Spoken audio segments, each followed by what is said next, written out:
구약성경 창세기 37장 1절부터 11절까지의 말씀을 다 같이 합독하시겠습니다. 야곱이 가나안 땅 곧 그의 아버지가 거류하던 땅에 거주하였으니 야곱의 족보는 이러하니라.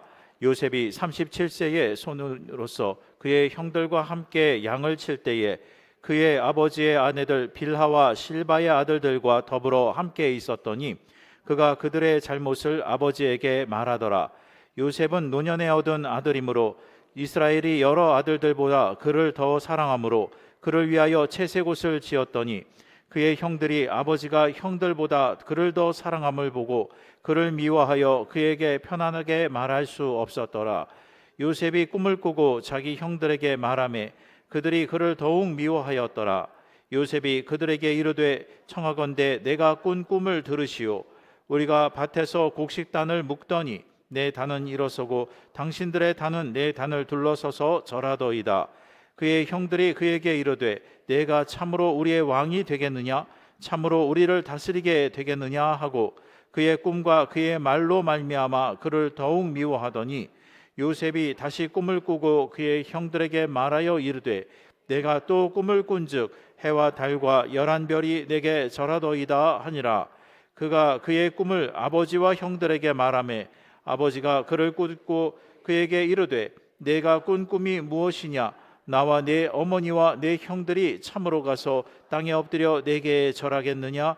그의 형들은 시기하되 그의 아버지는 그 말을 간직해 두었더라. 아멘. 어제 명절 잘 지내고 계십니까? 오늘도 이스라엘 하나님 전에 나온 여러분들 특별한 은혜와 복이 임하게 되기를 바랍니다. 역시 예배당 나오면 좋습니다. 하나님께 찬양과 경배 드리고 또 말씀도 듣고 또 우리 성도들 간에 교제가 있으니 아무리 명절 연휴를 할지라도 예배하고 비교할 수는 없을 거예요. 명절이라고 우리가 예배 소홀히 할 수도 없죠. 왜냐하면 예배는 우선적이고 또 명절을 주신 분이 하나님이시기 때문인 것입니다.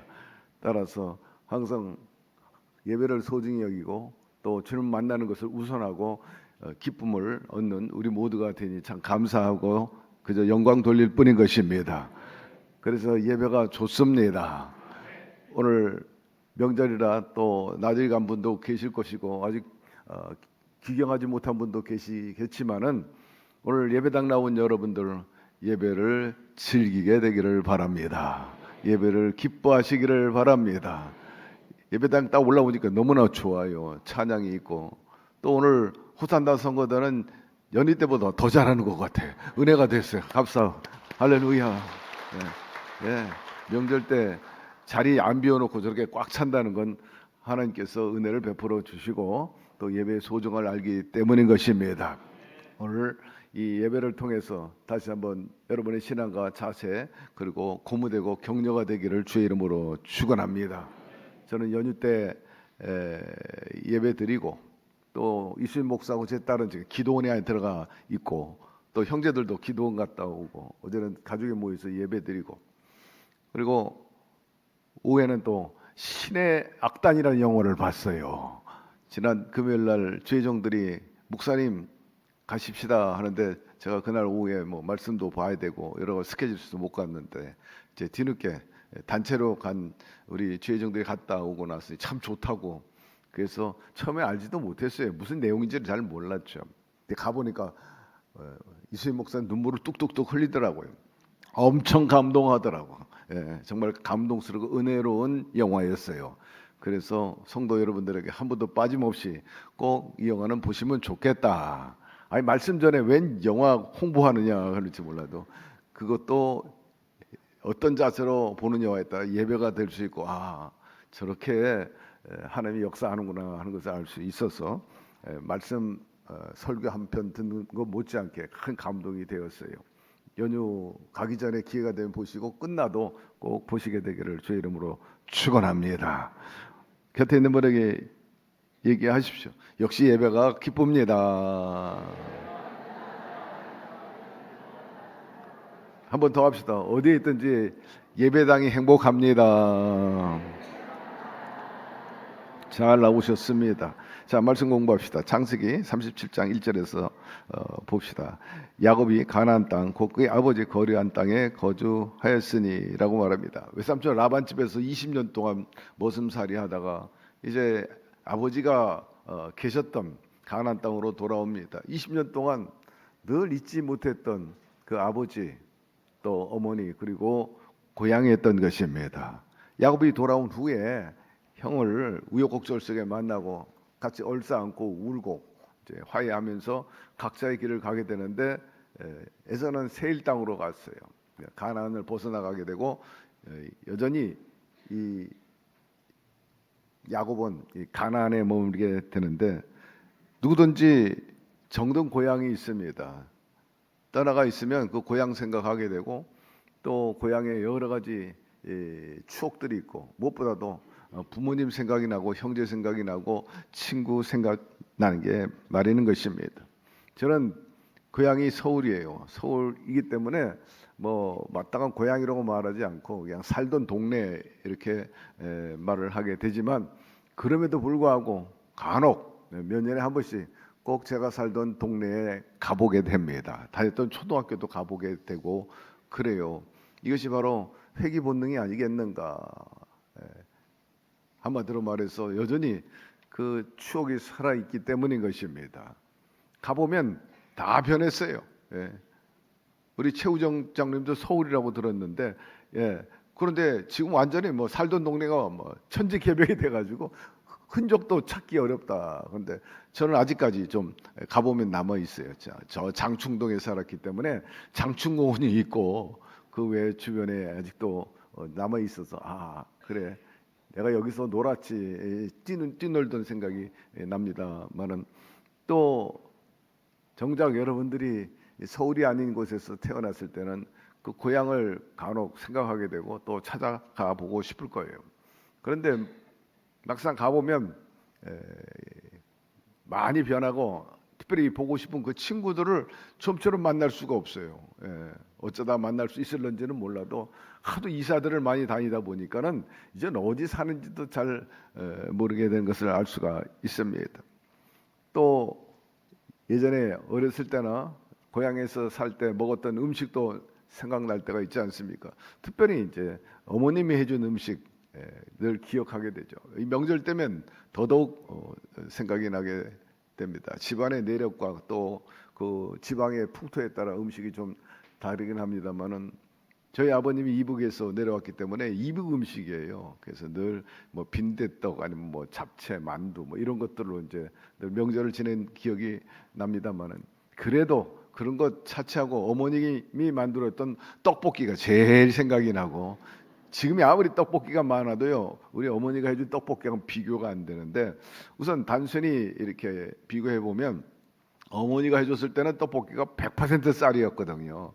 근데 요새는 밀가루가 좀 섞여서 그런지 그렇게 쫄깃쫄깃하고 부드러운 맛이 별로 없는 것 같아요. 물론 고급스러운 데는 그렇게 해주질런지는 몰라도 그래서 좀처럼 제가 떡볶이를 먹지를 않습니다. 아무리 뭐 이제 우리 며느리는 떡볶이를 굉장히 좋아해요. 그래서 한국에 오면 떡볶이부터 찾고 순대 찾고 족발 찾고 그래요. 해외 없으니까 말입니다. 어쨌든 이런 것들이 다 타고난 이 대한민국과 고향과 어머님의 그 솜씨로 만들어진 음식에 이제 길들여져 있기 때문이죠. 사람은 나이가 들수록 그런 고향 생각이 나고 먹던 음식 생각이 나고 추억들이 생각이 나는데 야곱이 20년 동안 떨어졌어요. 얼마나 고향에 오고 싶었겠냐고요. 지금은 마음만 먹으면 뭐 열차를 타거나 차 혹은 또 배를 타고 갈 수 있지만 그 당시에는 쉽게 그렇게 발걸음 옮길 수도 없고 또 원한을 갖고 있던 형 에서가 무서워서 갈 수도 없었던 그런 처지다 보니까 더 서글플 수밖에 없었던 겁니다. 사람이 젊었을 때는 부모 곁을 떠나서 세상에 나가고 도시에 나가 살지만 나이가 늙어지면 자연히 마음속에 부모 생각나고 또 고향 생각나기 마련이고 특별히 이 명절 때가 되면 또 나이가 드신 분들은 천국 가신 부모님들 생각나지 않겠습니까? 형제 생각도 나고 친구 생각도 나고 말입니다. 인생은 떠나갔다가 나중에 떠났던 자리로 다시 돌아오는 그런 성향들이 굉장히 많아요. 짐승도 그렇고 연어도 그런 것처럼 야곱도 그렇게 돌아왔어요.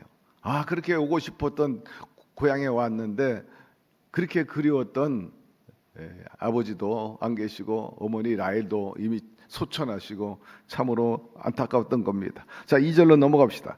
야곱의 족보는 이러하니라. 요셉이 17세의 소년으로서 그의 형들과 함께 양을 칠 때 그의 아버지의 아내를 비라와 실바의 아들들과 더불어 함께 있었더니 그가 그들의 잘못을 아버지께 말하더라. 그렇게 말을 합니다.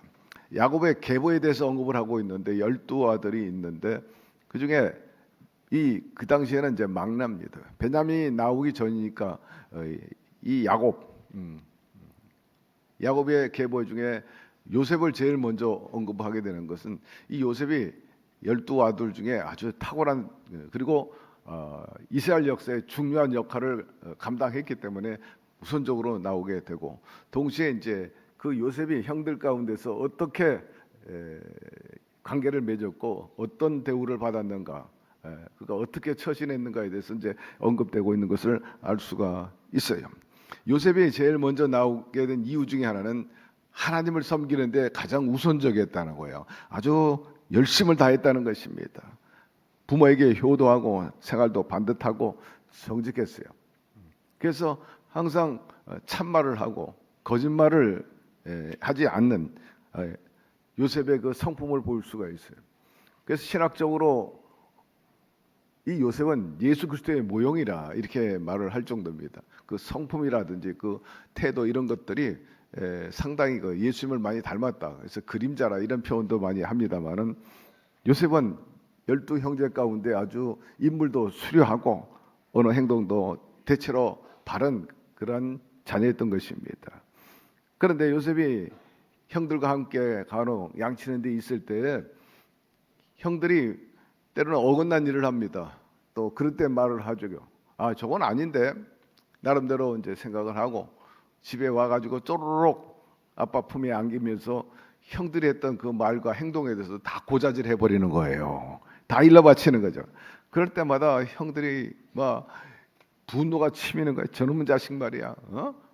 항상 가가지고 아빠한테 고자질하고 말이야. 우리한테 꾸중 듣게 한다. 야단 맞게 한다. 그래가지고 얄미운 그 행동에 대해서 유감을 갖기 시작을 하는 것입니다. 그것이 지나치다 보니까 이놈 봐라. 너 두고 보자.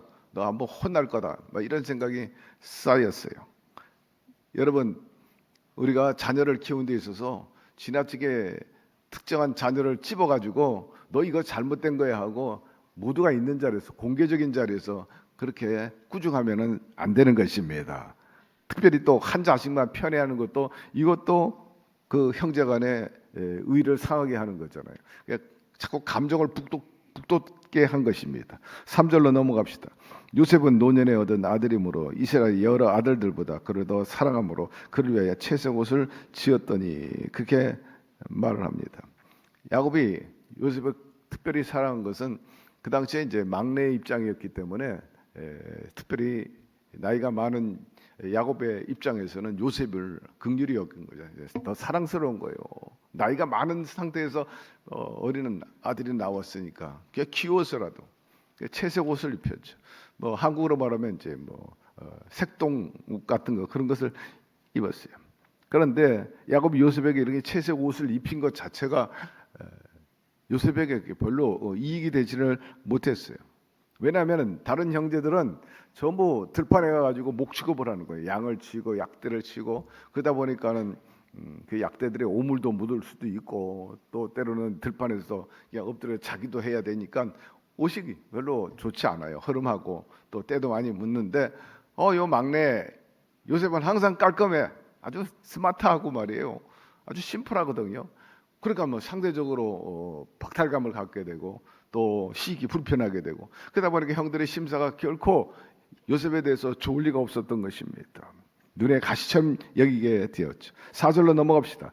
그의 형들이 아버지가 형들보다 그를 더 사랑함을 보고 그를 미워하여 그에게 편안하게 말할 수 없었더라 말합니다. 불러다가 막 경을 치고 콘을 치고 그야말로 기합을 주고 그러면 좋겠는데 아버지가 저 요셉을 특별히 사랑하니까 함부로 대할 수도 없어. 함부로 야단칠 수도 없고 주먹질할 수도 없고 때릴 수도 없고. 이 말씀의 한 표현으로 우리가 짐작이 가요. 편안하게 말할 수 없었다. 이 막내 동생인데 평안하게 얘기할 수 없는 지경이 됐다 이게. 그러니 얼마나 질투가 나오고 자기들끼리 모여서 이제 불평불만하는 거야. 자, 아버지는 말이야 요셉만 사랑하고 편애하고 우리는 그렇게 비중 있게 대우지 하지도 않고. 이러한 불평불만이 나중에는 요셉에게 있어서 큰 일을 저지르게 만든 원동력이 되었던 것입니다. 여러분, 큰 일, 사고가 일어날 때는 처음에 단순한 그 이유 때문에 생기는 게 아니고 그게 자꾸 반복될 때, 쌓일 때 나중에 이게 폭발하게 돼 있어요. 막 농축한다 그러죠. 행복이가 뭐예요? 농축하는 거야. 누르고 압박하고 압력 법사 터지는 것처럼 말입니다. 우리 성도 따님 한 분이 지난 연말에 이게 압력 밥솥인가 이게 터져가지고요. 난리가 났어요, 집안. 좀 다치기도 하고 화상을 입어서 병원도 가고 그랬는데 항상 조심해야 될 거예요.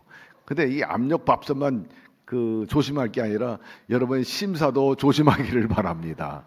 이게 쌓이고 누르다가 나중에 폭발하면 특별히 외유 내강이라는 게 있어요. 겉으로는 굉장히 부드러워, 겸손하고 순해.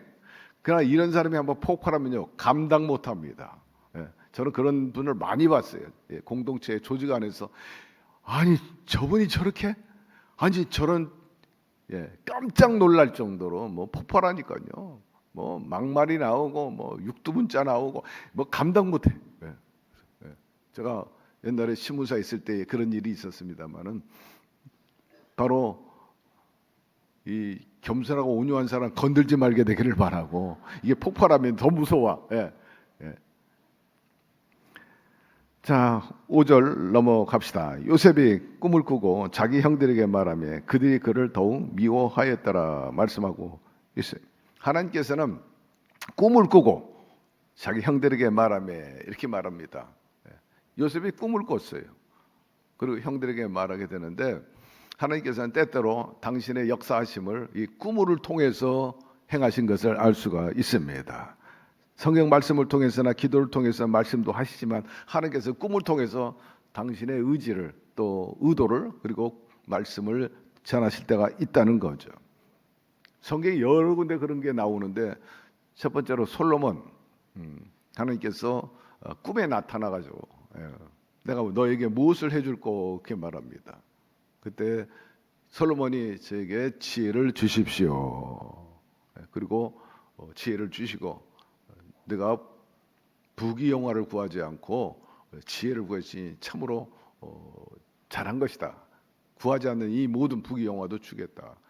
하는 내용에 보면 그게 꿈으로 그리고 나중에 꿈에 깨워서 깨가지고 이 얘기에 대해서 언급한 것을 우리가 알 수 있는데 열왕기상 3장 5절에서 15절이에요. 어떻게 하나님께서 솔로몬에게 꿈으로 말씀하셨는가에 대해서 직접 우리가 확인하도록 합시다. 자, 읽습니다. 기본에서 밤에 야훼께서 솔로몬의 꿈에 나타나시라. 하나님이 이르시되 내가 내게 무엇을 줄꼬 너는 구하라. 솔로몬이 이르되 주의 종 내 아버지 다윗이 성실과 공의와 정직한 마음으로 주와 함께 주 앞에서 행함으로 주께서 그에게 큰 은혜 베푸셨고 주께서 또 그를 위하여 이 은혜를 항상 주사 오늘과 같이 그의 자리에 앉을 아들을 그에게 주셨나이다. 나의 하나님 야훼여 주께서 종으로 종의 아버지 다윗을 대신하여 왕이 되게 하셨사오나 종은 작은 아이라 출입할 줄 알지 못하고 주께서 택하신 백성 가운데 있나이다.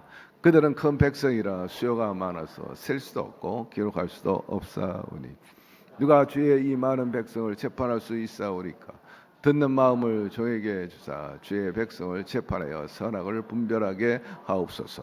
솔로몬이 이것을 구하며 그 말씀이 주의 마음에 든지라. 이에 하나님이 그에게 이르시되 내가 이것을 구하도다. 자기를 위하여 장수하기를 구하지 아니하며 부도 구하지 아니하며 자기의 원수의 생명을 멸하기도 구하지 아니하고 오직 송사를 듣고 분별하는 지혜를 구하였으니 내가 내 말대로 하여 내가 지혜롭고 총명한 마음을 주노니 내 앞에서 너와 같은 자가 없거니와 내 뒤에도 너와 같은 자가 일어남이 없으리라. 내가 또 네가 구하지 아니한 부귀와 영광도 내게 주노니 내 생명의 왕들 중에 너와 같은 자가 없을 것이라. 내가 만일 내 아버지 다윗이 행함과 같이 내 길로 행하며 내 법도와 명령을 지키며 내가 또 내 날을 길게 하리라. 솔로몬이 깨어보니 꿈이더라. 이에 예루살렘에 이르러 야훼 언약궤 앞에 서서 번제와 감사의 제물을 드리고 모든 신하들을 위하여 잔치하였더라. 아멘. 이 중요한 사건이 꿈을 통해서 말씀하시게. 솔로몬의 그 지혜가 꿈을 통해서 이렇게 역사하셨구나 하는 걸 알 수가 있어요. 그런데 하나님께서는 이 꿈을 통해서 역사하시거나 말씀하시기도 하지만 또 믿지 않는 사람들에게 있어서 이 꿈을 통해서 이제 경고하시기도 하고 저주하신 사건들도 나옵니다. 다니엘서 2장 31절에 보니 다니엘에 나오는 느부갓네살 왕 꿈에 우상을 보여주시면서 여기에 대한 장차 예루살렘 중심으로 해서 세계의 사가 어떻게 변할 거에 대해서 여기서 언급하고 있는데 우리 함께 읽어보도록 하십시다. 왕이 한 큰 신상을 보셨나이다. 그 신상이 왕의 앞에 섰는데 크고 광채가 매우 찬란하며 그 모양이 심히 두려우니 그 우상의 머리는 순금이요 가슴과 두 팔은 은이요 배에 넓적다리는 노지요 그 종아리는 쇠요 그 발은 얼마는 쇠요 얼마는 진흙이었나이다.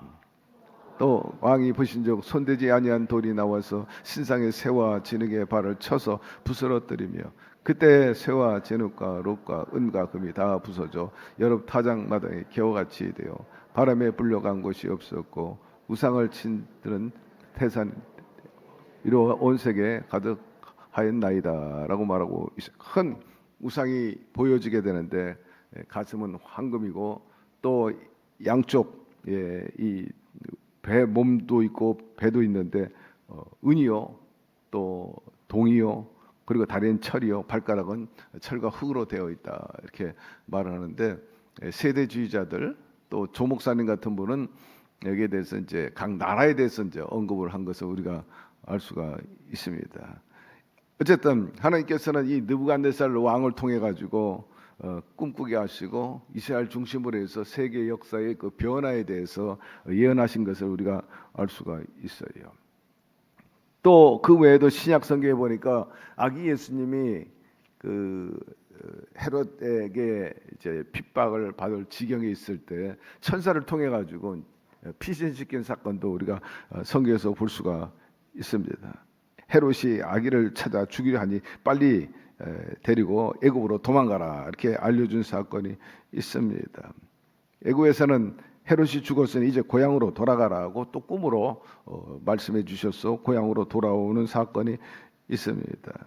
이처럼 하나님께서는 중요한 사건이나 또 사람에게 대해서 꿈을 통해서 말씀하시고 길을 열어주시고 또 피할 길도 주시거나 또 경고하신 것을 우리가 알 수가 있는데 오늘날도 마찬가지예요. 하나님께서는 이 말씀을 통해서 우리에게 메시지를 주시지만 동시에 특별한 경우, 특별한 사람들에게 꿈을 통해 가지고 음성을 들려주실 때도 있다는 사실인 것입니다. 그런데 하나님께서 주시는 그 꿈은 일반적인 꿈과 좀 달라요. 왜냐하면 꾸고 난 다음에 그 내용이 아주 의미심장하기 때문인 것입니다.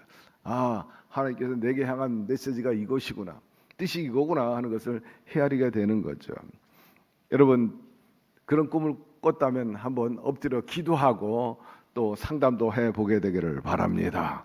특별하고 비상한 꿈이라면 하나님께서 주신 것이고, 그런데 특별하다고 해가지고 다 하나님께서 주신 꿈이라고 생각하면 안 되고 마귀도 항상 우리에게 그렇게 꿈을 가지고 역사한다는 것을 잊지 말아야 되는 거예요. 저는 분별할 때 간혹 저에게 이제 상담하는 분도 있어요. 이런 꿈 꿨는데요 하면은 기준이 좋은 꿈은 하나님이 주신 꿈이고요, 나쁜 꿈은 마귀가 주는 꿈입니다. 아주 쉬워요.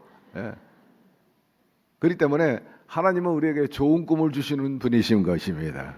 좋은 꿈을 이건 좋은 거다 내 거다 하고, 과거에 실제적으로 조선시대 이후에요 일제 때 보면 꿈을 돈 주고 산 거래가 있었던 게 역사적인 사실로 남아 있습니다. 좋은 꿈을 꾸니까 그 꿈 내 거 나한테 팔아라 해가지고 돈을 주고 그 꿈을 사고 파는 행위도 사실 현실적으로도 있었다는 점에서 볼 때 좋은 꿈은 내 것이라고 삼고 믿음으로 밀고 나가게 되기를 바랍니다. 하나님께서는 긍정적으로 보시고 또 복을 허락하여 주실 것입니다. 6절 7절 요셉이 그에게 이르되 청하건대 내가 꾼 꿈을 들으시고 우리가 밭에서 곡식단을 묶더니 내 단은 일어서고 당신들의 단은 내 단을 둘러서 절하더이다 라고 말씀하고 있어요. 요셉 형들은 요셉이 아버지의 특별한 사랑을 받아가지고 항상 거들먹거리니까 저런 말이야 아버지의 사랑받다고 건방지기 짝이 없다 그렇게 생각하던 차에 더욱 분을 치밀히 오르게 하는 것이 이제 꿈 얘기를 하게 된 것입니다.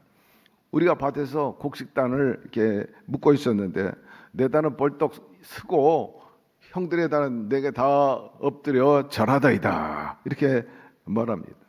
사실 이 꿈이 심상치 않은 꿈이면은 틀림이 없지만 하나님의 섭리를 알지 못했던 이 형제들은 화가 머리 끝까지 이제 꽉 차버리고 만 겁니다. 아무리 철없는 어린 동생이라 할지라도 할 얘기가 있고 하지 말아야 할 얘기가 있는데 뭐가 어쩌고 저쩌지? 우리 모두가 너에게 절한다는 그런 암시냐? 라고 분노하게 됩니다. 8절에 이렇게 말해요. 그의 형들이 그에게 이르되 내가 참으로 우리의 왕이 되겠느냐? 참으로 우리를 다스리게 되겠느냐? 하고 그의 꿈과 그의 말로 말미암아 그를 더욱 미워하였더라 말씀하고 있는 것입니다. 자 9절 10절로 넘어갑니다. 요셉이 다시 꿈을 꾸고 그 형들에게 말하여 이르되 내가 또 꿈을 꾼 해와 달과 11별이 내게 절하더이다 하니라. 그가 그의 꿈을 아버지와 형들에게 말하며 아버지가 그를 꾸짖고 그에게 이르되 내가 꾼 꿈이 무엇이냐 나와 내 어머니 내 형들이 참으로 가서 땅에 엎드려 내게 절하겠느냐라고 말합니다. 이 두 번째 꿈은 기가 막힌 꿈입니다. 그걸 갖다가 형하고 아버지 앞에 가서 얘기하는 거예요. 하늘을 쳐다보니까 해와 달과 별이 있는데 자기 별을 중심으로 해서 해와 달 포함해가지고 다 둘러치고 있더라는 거예요. 한마디로 절하는 이제 형국을 얘기하게 된 것입니다. 그 얘기를 들으니까 이전에 형제들이 분노가 치밀어 머리 꽉 찬 게 아니라 이제 뚜껑이 열린 거지 이제. 그냥 넘길 수 없다. 아버지 어머니까지 끌어당겨 가지고 자기한테 절하도록 한다. 그런 그 상상을 가지고 있다. 아주 배우망덕한 놈이라. 그래서 언젠가는 가만둘 수 없다. 점점점 분위기가 험악해지게 됩니다. 이 분위기를 느낀 아버지 야곱이 그래도 요셉이 철이 없어서 그렇겠지. 여전히 사랑하기 때문에 이제 보호하는 거예요. 그리고 형들 앞에서 요셉을 세워놓고 이제 공개적으로 이제 요셉을 책망하겠죠. 너희는만 정신없는 놈이구나. 아니 형들이 너한테 절하고 아버지와 어머니까지도 너에게 절한단 말이냐? 그러면서 경을 치는 거죠. 그걸 보고 있던 형들이 그나마 조금 분노가 누그러지는 거예요. 조금 진정시키는 효과가 있는 거죠. 그러나 그건 일시적이었어요. 형들은 여전히 그 분노가 저변에 꽉 차 있어. 뿌리 내린 그 화가 그 저변에 가득한 것입니다. 11절로 넘어갑시다. 그의 형들은 시기하되 그의 아버지는 그 말을 간직해 두었더라. 아버지 야곱은 요셉에 대해서 크게 호통을 치고 야단을 쳤지만 그럼에도 불구하고 그 마음에는 요셉이 말한 거에 대해서 마음을 두었다 그렇게 말합니다. 이게 범상치 않는 일이구나. 이게 일반적인 일이 아니다. 그거 마음에 간직해 두었다 하는 것입니다. 하나님께서는 요셉의 꿈 몇 번 보여줬어요. 2번 보여줬다고 그랬죠. 첫 번째, 두 번째 꿈. 이것은 확실함을 말하는 것입니다. 성경에 보니까 2-3 사람의 증인이 재판할 때 아주 중요하다 그렇게 말하고 있어요. 2-3 사람이 합심하여 기도하면 내가 그 뜻을 이루리라 하신 것처럼 말입니다. 그래서 재판할 때 꼭 2 사람 이상의 증인이 있어야 되는데 말씀해 보니까 사람의 모든 악에 관하여 또한 모든 죄에 관하여는 한 증인으로만 정할 것이 아니요 2 증인의 입으로나 또는 3 증인의 입으로 그 사건을 확정할 것이라 이렇게 말씀하고 있어요. 그렇기 때문에 하나님께서 요셉에게 2번 그 같은 내용의 꿈을 줬다는 것은 확실히 이루어질 것이라는 것을 보여준 것입니다.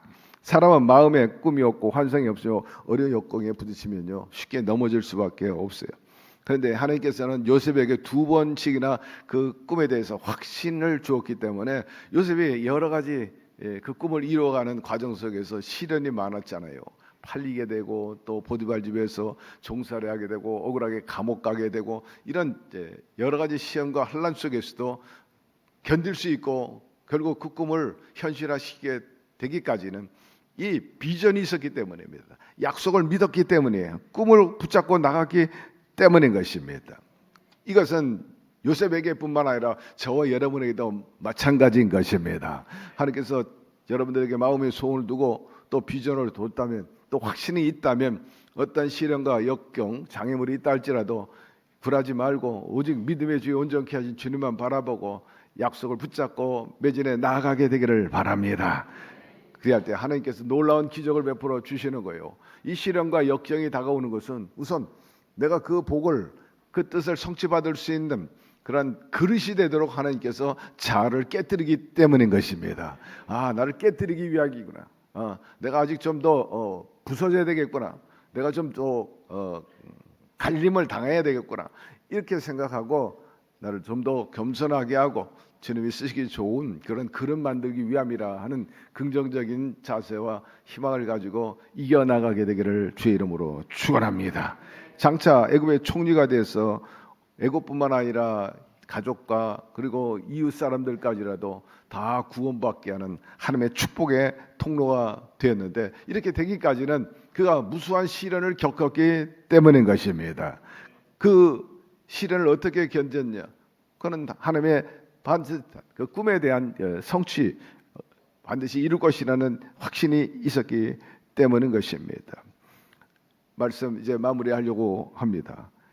야곱이 요셉을 특별히 편애한 것 이것은 사실 바람직하지 못해요. 여러분 집안 안에서도 자식들 편애하지 말게 되기를 바랍니다. 가족 그 사랑이 깨질 수도 있어요. 문제가 생길 수 있어요. 그리고 하나님이 주권적인 계획을 시작할 때라 한다면은 여러분 지금은 비록 미움을 받는다 할지라도 하나님께서는 그 사람의 미래를 준비하고 있다는 사실을 기억하시고 함부로 판단하거나 또 미워하지 말고 그 사람을 통해서 하나님께서 크게 역사하실 것을 한번 기다려보고 그 나올 결과를 보고 우리가 판단하고 미워해도 충분하다. 그러므로 섣불리 함부로 미워하거나 또 시기 질투하지 말게 되기를 바랍니다. 요셉의 꿈은 단순한 어떤 상상이 아니라 하나님의 섭리였다는 거죠. 그러니까 하나님의 섭리로 밀고 가는 데 있어서 자기의 단순한 상상과 그 생각을 가지고 미워했다가는 나중에는 낭패를 당할 수도 있어요. 그리고 요셉의 모습도 부족한 부분들이 많이 여기서 드러나고 있습니다. 꿈을 봤으면 잘 간직할 것이지 그거 갖다가 철없이 떠들고 아버지 앞에 가가지고 입을 놀리고 하면 이건 문제가 생길 수밖에 없는 것입니다. 따라서 신앙은 진실을 해야 되지만요 때때로 지혜가 있어야 됩니다. 주님도 그랬어요. 뱀같이 지혜로라 비둘같이 순결하라. 신앙은 진실함 순수함이 있어야 되지만 이 신앙을 지켜나가는 데 있어서 미련퉁이처럼 하지 말고 여러분 슬기롭게 지혜롭게 하게 되기를 바랍니다. 때때로 주님께서는 핍박자가 올 때는 피신할 줄도 알았어요. 물론 때가 되면 당당하게 잡혀가셨지만 때때로 아직까지 내 사명이 있다 할 때는 피신했다는 거예요. 여러분 뱀같이 지혜롭고 비둘기같이 순결하게 처신하게 되기를 바랍니다. 사람이 무슨 말을 하든지 그 결과를 또 책임져야 된다는 거예요. 저는 그래요. 제가 사석이나 개인적으로 말할 때는요 반드시 그 결과에 대해서 저는 감수할 각오를 하고 얘기합니다. 왜? 남말은 새가 듣고 반말은 쥐가 듣기 때문에 조금도 감출 수 없어요. 다 드러나게 돼 있어요. 따라서 말의 중요성은 이미 수차례 언급을 하고 설교했지만 말은 한번 뱉으면요 절대로 다시 담을 수가 없어요. 치마로도 못 덮는다 그랬어요. 발 없는 말이 천리를 가요. 때문에 말을 딱 하면 이 말은 누구에게든지 들어간다 하고 생각하고 말해야 돼요. 생각하고 말해야 돼요. 그걸 감당하지 못하겠다, 감수 못하겠다면 말하지 말아야 돼요. 여기서 말의 중요성을 얘기해 주고 있었어. 결국 요셉은 그 말 때문에 그런 고난과 역경을 당한 것을 우리가 알 수가 있어요. 결국 애굽으로 팔려가는 그런 사건의 원인이 되고 배경이 됐다는 것을 알 수가 있습니다. 그리고 가정에서의 공평함의 중요성은 항상 사랑은 표현되지만 너무 지나치게 차별에 상처를 줄 수도 있다. 상대 쪽에서 이 잘하면서 그런 거 많아요. 이렇게 보면은 서로 막 아버지 엄마가 누구를 더 사랑하는 걸 아니냐, 더 많이 주는 거 아니냐, 뭐 이런 거 있지 않습니까? 용돈을 더 많이 주는 거 아니냐, 이런. 그렇기 때문에 여러분 지혜롭게 처신하게 되기를 바랍니다. 그리고 하나님은 미움 속에서도 역사하신다는 거예요. 지금은 이해되지 않는 상황도 그것이 하나님의 섭리 속에서 미움은 받았지만 그래도 하나님의 섭리 안에서 그것이 작용했다는 것입니다. 그리고 하나님이 주신 비전이라도 하나님의 방법과 때가 있는 건데 자기 멋대로 때다 방법이 이런 거다 그렇게 섣불리 판단하지 말고 여러분에게 꿈과 비전을 줬다면 여러분 하나님께 내어 맡기게 되기를 바라고 묵묵히 기다리고 따르게 되기를 바랍니다. 다 하나님의 때와 방법에 의해서 이루어지는 것이지 내 생각과 내 판단대로 이루어지는 것이 아니라는 거죠. 그리고 하나님의 뜻을 세우면 결코 방해받지 않아요. 사람의 시기나 분노가 있다 할지라도 걸림돌이 있다 할지라도 하나님의 뜻은 반드시 이루어진다는 것입니다. 혹시 여러분 누구를 편애하고 있지 않는지 한번 생각해 보게 되기를 바랍니다.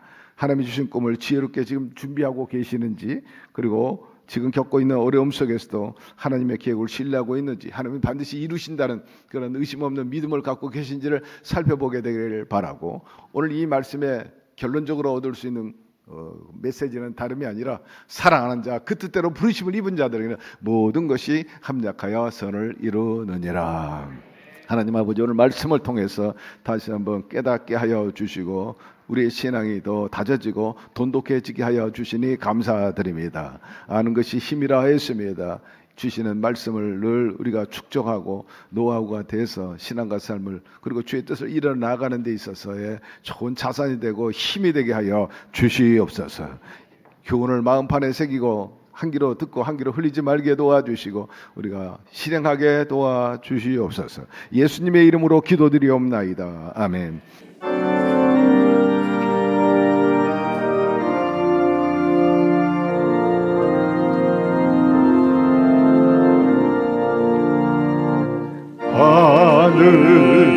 하늘에 계신 아버지 이름 거룩하사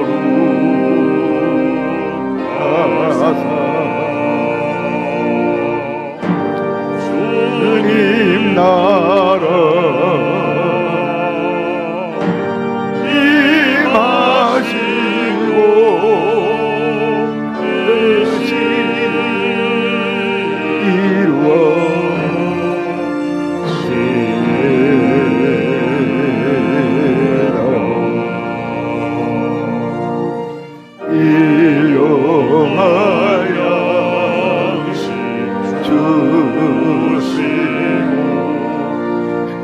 우리들의 큰 죄와 용서하옵시고 또 시험을 들게 마시고 악에서 구원하소서. 내게 주의 나라 주의 권세 주의